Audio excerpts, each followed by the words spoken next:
అందరికీ హాయ్ అండి. ఈరోజు మా ఇంట్లో మేము KFC స్టైల్లో చికెన్ పాప్కార్న్ అయితే రెడీ చేసామండి. చాలా బాగా కుదిరిందండి. మీరు కూడా ఈ విధంగా ఒకసారి మీ ఇంట్లో అయితే ట్రై చేయండి. అయితే దీనికి కావాల్సిన ఇంగ్రీడియంట్స్ ఏంటి అంటే, నేను ఒక 1/2 కిలో చికెన్ తీసుకున్నానండి. దానికి తగ్గట్టుగా 1 టేబుల్ స్పూన్ పసుపు, 2 టేబుల్ స్పూన్ కారం, 1 టేబుల్ స్పూన్ సాల్ట్, అలాగే 1 టేబుల్ స్పూన్ పెప్పర్ పౌడర్, అలాగే 1 టేబుల్ స్పూన్ కొరియాండర్ పౌడర్, ధనియాల పొడి, అలాగే 1 టేబుల్ స్పూన్ చికెన్ మసాలాను అయితే తీసుకున్నానండి.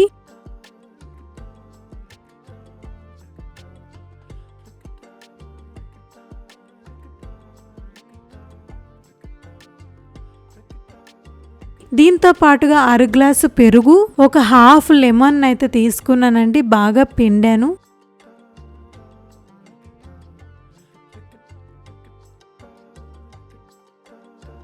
ఒక చెంచాడు అల్లం వెల్లుల్లి పేస్ట్ అయితే తీసుకున్నానండి. వీటన్నింటినీ కూడా ముందుగా మీరు బాగా కలుపుకోవాల్సి ఉంటుంది.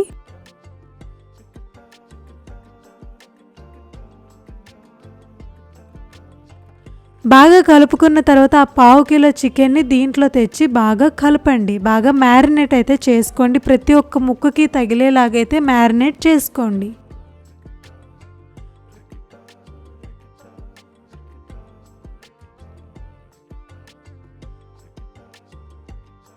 చక్కగా మ్యారినేట్ చేసుకుని ఒక 15 to 20 మినిట్స్ అయితే ఫ్రీజర్లో అయితే పెట్టండి. 15 to 20 మినిట్స్ ఫ్రీజర్లో పెట్టిన తర్వాత ఒక కడాయిలోకి ఆయిల్ని అయితే తీసుకోండి.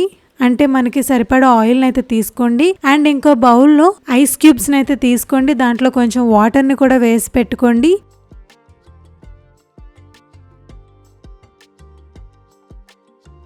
నెక్స్ట్ ఇంకో ప్లేట్ తీసుకొని దాంట్లో ఒక బౌల్ కార్న్ ఫ్లోర్, ఒక బౌల్ మైదాని అయితే తీసుకోండి. తరువాత ఒక 2 టేబుల్ స్పూన్ కారం, 1.5 టేబుల్ స్పూన్ సాల్ట్, అలాగే కొంచెం బేకింగ్ సోడాని కూడా యాడ్ చేసి చక్కగా అయితే కలుపుకోండి.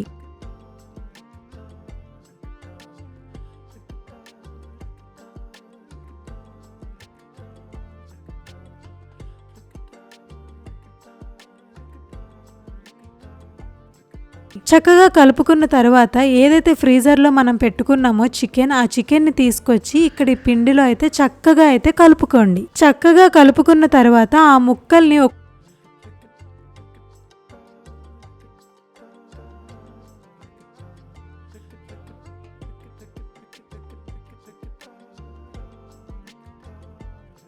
ఒక స్ట్రైనర్లోకి తీసుకొని దాన్ని ఆ ఐస్ క్యూబ్స్ వాటర్ ఏదైతే ఉందో దాంట్లో అయితే డిప్ చేయండి.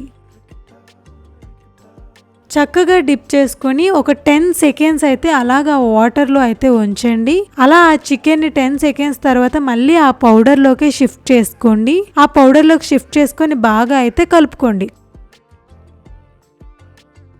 కలుపుకున్న ఆ పీసెస్ని ఏవైతే ఆయిల్ మనం ఆల్రెడీ ప్యాన్లోకి తీసుకొని వేడెక్కించాం కదా దాంట్లో అయితే చక్కగా వేసుకొని చక్కగా అటు ఇటు తిప్పుతూ రోస్ట్ చేసుకోండి. ఇక్కడ మేమైతే చికెన్ కొంచెం పెద్ద పీసెస్ కొట్టడం వల్ల పెద్దగా వచ్చాయండి. మీరైతే చిన్నగా అయితే కొట్టించుకోండి.